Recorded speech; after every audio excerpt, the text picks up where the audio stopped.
The sower went out to sow his seed. Words taken from today's Holy Gospel. In the name of the Father, and of the Son, and of the Holy Ghost. Amen. There is a seminary in Chicago that is called the University of St. Mary of the Lake, but it is more commonly known as Mundelein. There's also another major seminary in Columbus, Ohio, named after St. Joseph, namely the Josephinum. And at both of these seminaries, you will find that their main chapels depict in art and in carvings the various stages that a seminarian used to go through on his way to the holy priesthood.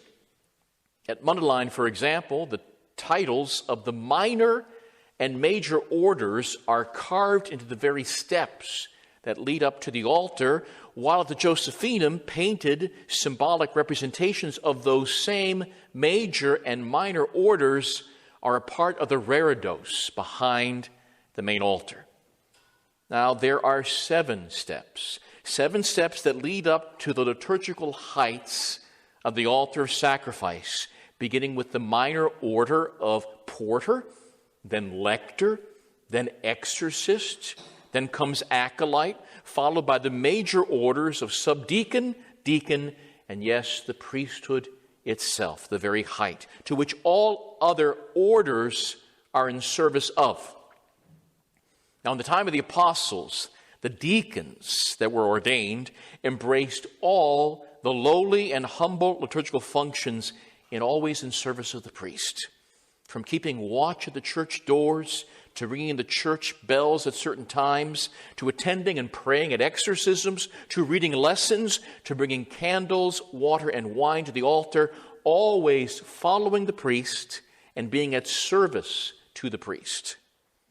But in the very early part of the 2nd century A.D., the early 100s, very ancient, obviously, Holy Mother Church decided in her wisdom to establish the minor orders that would divide, if you will, the diaconate, so that the more lowly functions could be carried out by those in minor or lesser orders, while the highest non-priestly functions, like reading the gospel and lifting the chalice filled with most precious blood at Mass, would be reserved solely for the deacon.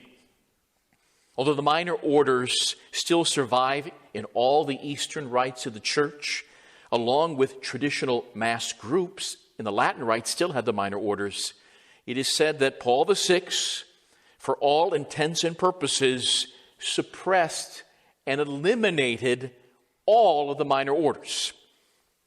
Ancient things are most vulnerable during times of revolution.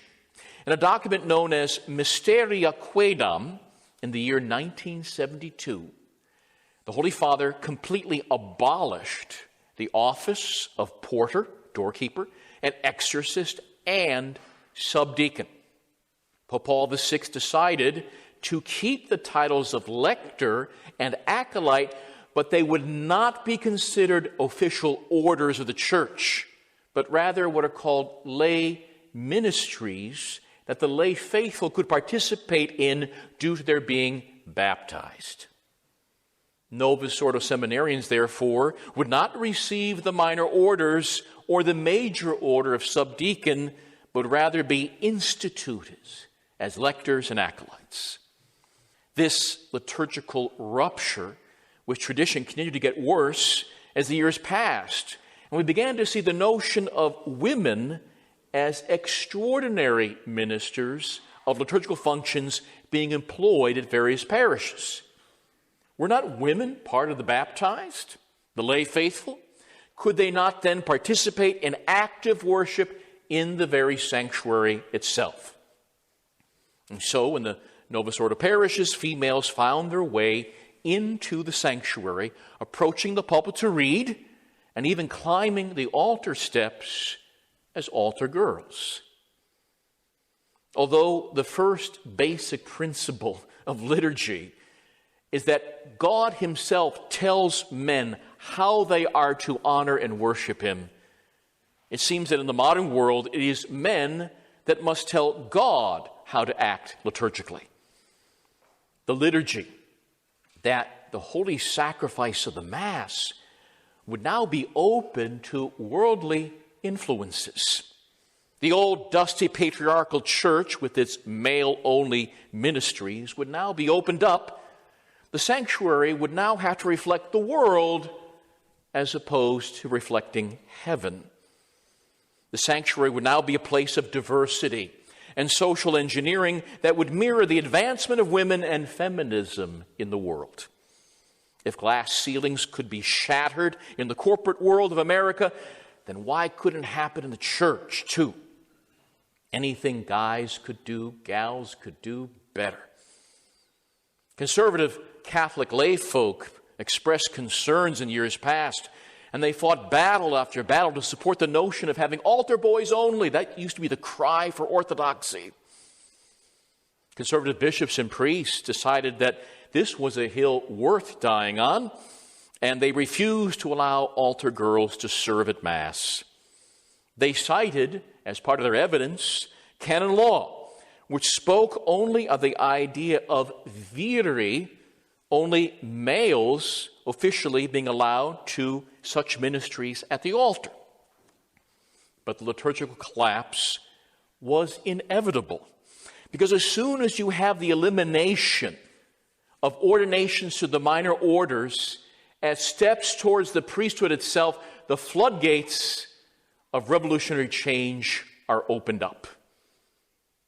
I mean, thank goodness we have the traditional Latin Mass, which still have the minor orders. So therefore, we have the presence of male servers, and obviously priests and deacons and subdeacons.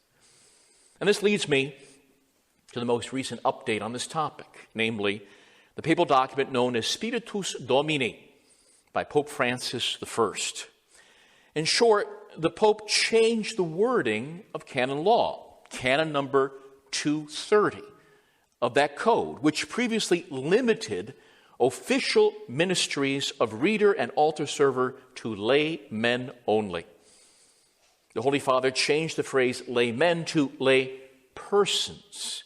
So the canon now reads the following, quote, lay persons of suitable age and with the gifts determined by the decree of the Episcopal Conference may be permanently assigned by means of the established liturgical rite to the ministries of lectors and acolytes, readers and servers at Mass, unquote.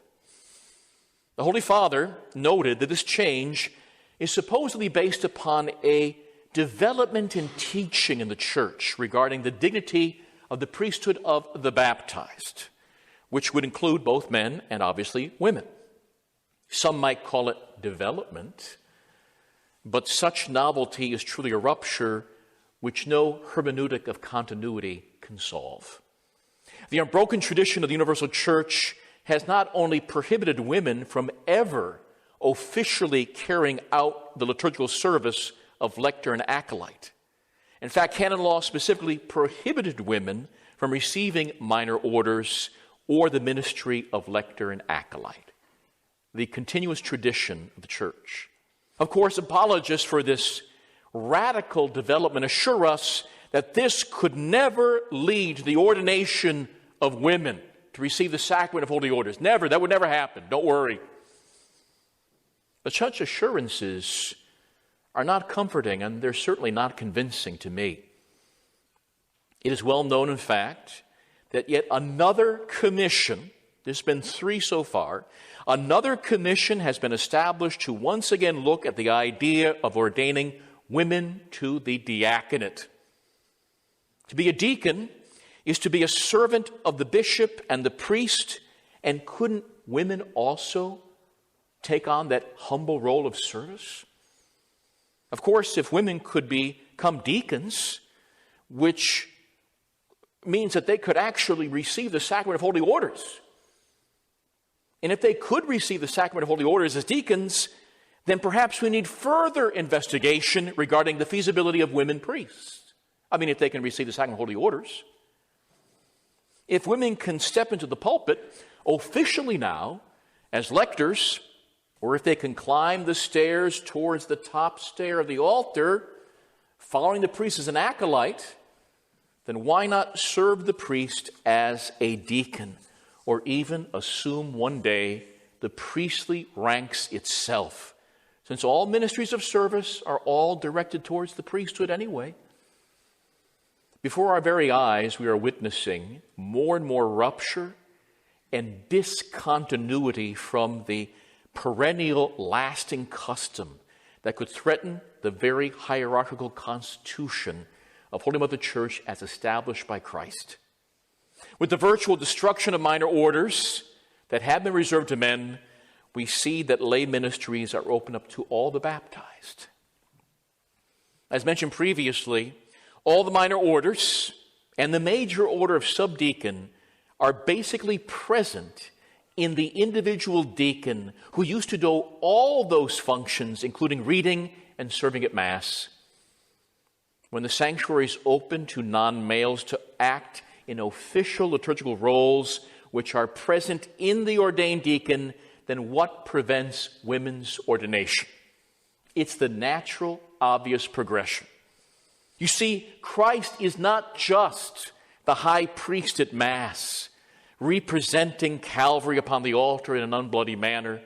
Christ is also the deacon at the Mass in the sanctuary at the service of his own priesthood. Christ, the Son of God and Son of Mary, is the minister of all the sacraments and of all liturgical functions. It's all about him. As one traditional theologian put in the past, quote, Christ the priest wanted to sanctify in his person the functions of the lower ministers. By exercising those lower functions, Jesus elevated them to the dignity of his high priesthood. Lowering himself to these lower ministerial functions, he has neither diminished nor degraded them. The theologian then concluded, all liturgical services within the sanctuary of the church represent Christ as the supreme deacon, and therefore, according to the perennial, enduring mind of the church and its uninterrupted tradition, both the higher and lower liturgical services are performed by male persons who are established in the sacramental order of the episcopate, the priesthood, and the diaconate, and in the lower ministries of the altar, especially that of Lector and Acolyte, unquote.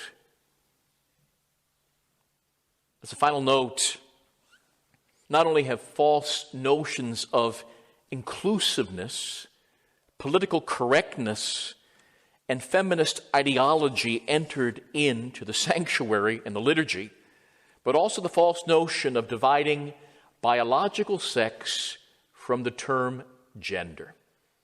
In other words, this ridiculous notion that somehow an individual might be a female biologically, but identifies as a man and embraces male functions, offices, and roles in terms of her gender.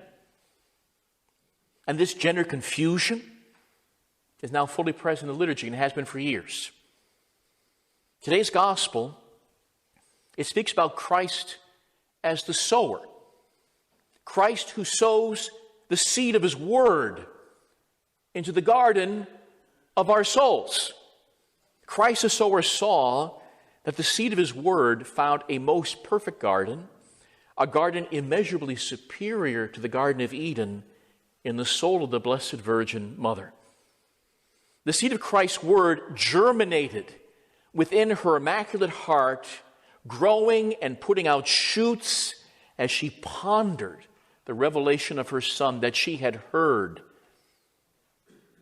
But now it seems confusion reigns as women lectors attempt to sow the seed of the word, looking to impregnate the very garden of the faithful.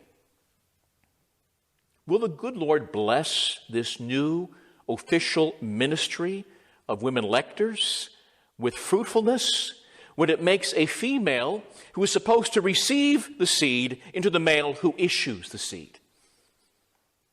Only in a contraceptive, sodomitical, and gender-confused age could we possibly have such a liturgical travesty that we've been dealing with for decades. It is obvious that novelty, modern fads, and alien innovations have penetrated the sanctuary itself into God's holy place. This should cause us to flee this modern notion and find liturgical and doctrinal sanity in tradition. In the name of the Father, and of the Son, and of the Holy Ghost. Amen.